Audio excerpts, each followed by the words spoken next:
Las grandes mentes solemos pensar de manera similar. Solo pregúntenle a mi compadre Guillermo, que piensa igual que yo en lo que se refiere a la animación. La animación es cine, no un género. Es cierto que la noción de que el medio animado es exclusivo para niños ha ido cambiando con el tiempo, pero es un estigma que no se ha podido eliminar del todo de este lado del charco. Por fortuna, en otros lugares del mundo, el medio de la animación se toma mucho más en serio y no solo como una forma para vender juguetes, como sucede con Japón. Es por esto que no me sorprende que en la tierra natal de Pikachu, la animación se atreva a ser más arriesgada y, por mamón y elitista que me haga sonar, más artística, como en el caso de Suzume, una hermosa y ambiciosa película animada que muestra más allá de toda duda razonable que, como ya dijimos mi compa Guillermo y yo, la animación es cine.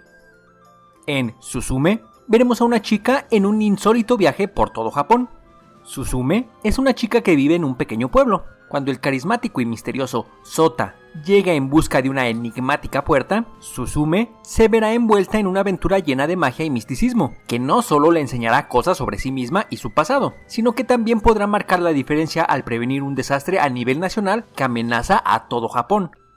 La sinopsis de la trama que acabo de dar es un poco más vaga de lo habitual, por dos razones. Como siempre, intento evitar dar spoilers sobre la trama de la película, y por otro lado, la historia es mucho más compleja de lo que se podría pensar a simple vista. La trama y sus secretos se van develando conforme avance el filme. Y sí, sé que eso suena a lo más normal del mundo, pero me resulta impresionante cómo la cinta da información necesaria al espectador para seguir la trama. En los primeros minutos se nos da una montaña de información, la suficiente como para entender más o menos lo que sucede, y aún así, solo se nos muestra lo, llamémosle, básico de la historia, y aunque parezca mucha información al principio, no es más que la punta del iceberg. Esto también, intencionalmente o no, resuelve un problema que aqueja a muchas películas sin importar género o nacionalidad. A veces, un problema en una historia podría resolverse si tan solo los personajes se detuvieran 2 segundos a hablar entre ellos y explicar su situación unos a otros. Por su lado, Suzume enreda tanto su historia y trasfondo que es imposible explicarlo todo solo con diálogo, sin parecer que has consumido alguna sustancia ilegal en cantidades industriales.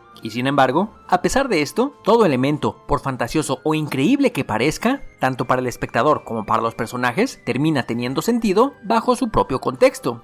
Decir que la animación es buena es tan sorprendente como decir que la lluvia cae de arriba abajo. Después de todo, tenemos al legendario Estudio Toho y al igualmente talentoso director Makoto Shinkai encargándose del proyecto.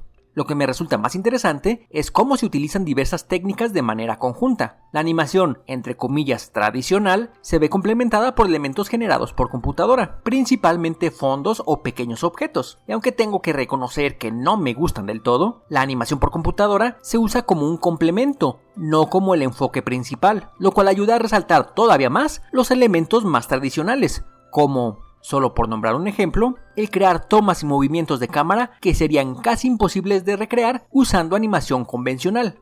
Para fingir que soy imparcial, forzosamente tengo que buscar el pie del que cojea la producción. Por un lado, la complejidad de la trama podría ser un tanto difícil de seguir si no se presta atención, pero afortunadamente, la película te atrapa desde el principio hasta que terminan de rodar los créditos. Pero no dudaría que más de una persona podría verse un tanto agobiada por los numerosos giros de la trama. Por otro lado, Makoto Shinkai recicla muchos elementos que ha utilizado antes, como la típica historia de chica conoce a chico, factores mágicos o místicos, mitología japonesa y manejo del tiempo, solo por mencionar algunos. Pero si me permiten defender al director de mi propia crítica, todos estos elementos no son un simple copy-paste de sus trabajos anteriores, son, digámosle, parte de su firma como autor.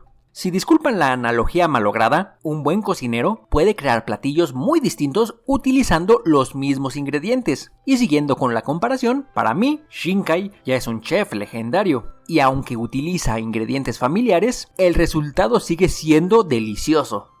Tengo que reconocer que no conozco toda la obra del director, pero con Tu Nombre y Suzume ya pueden contarme como un fan ansioso por explorar sus trabajos pasados y muy emocionado por ver qué más nos ofrece este autor en el futuro. Es cierto que hay cierta familiaridad entre sus obras, pero de las que he visto, Suzume es probablemente la más ambiciosa de ellas. Compleja, emotiva y emocionante, todo eso sin mencionar la sorprendente animación, convierten a Suzume en una vista obligada para los amantes del cine. Y me refiero al cine en general, no solo a los que somos fans de las monas chinas.